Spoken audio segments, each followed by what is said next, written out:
اسی طرح ماہواری کے مسائل ہیں، مسلسل خون بہنا غیر معمولی یا بہت مختصر یا بہت لمبی مدت تک ماہواری آتے رہنا، اور وقت سے پہلے مینوپاز یعنی بانجھ پن میں مبتلا ہونا، یا بار بار حمل کا گرنا، یا اسی طرح نامردی، شوہر اور بیوی کے درمیان خواہش کی کمی ہونا، یہ دوسری علامتیں ہیں لگاتار بیماریوں سے متعلق۔ اب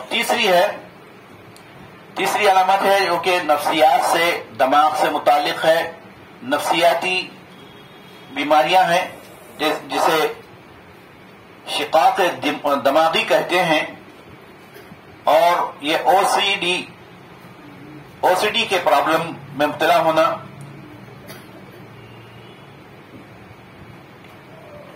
اسی طرح شیزوفرینیا یہ ایک بیماری ہے جو نفسیاتی بیماری کہلاتی ہے۔ اس میں جنونی کیفیت کا طاری ہو جانا، یا حد سے زیادہ غصہ کر کے کسی پر حملہ کرنا، مار پیٹ کرنا۔ تو ایسے متاثرہ افراد اپنے اندر اگر جادو یا جن کے اثر کی علامتیں پاتے ہیں تو وہ رقیہ کے ذریعے علاج کر سکتے ہیں۔ یہ علامتیں جو نفسیاتی بیماریوں سے متعلق ہیں، اس میں بسا اوقات محبت سے نفرت یا نفرت سے محبت یا جذبات میں اچانک تبدیلی آ جانا، یا بیوی اور شوہر یا فیملی کے ممبر سے شدید نفرت ہونے لگنا،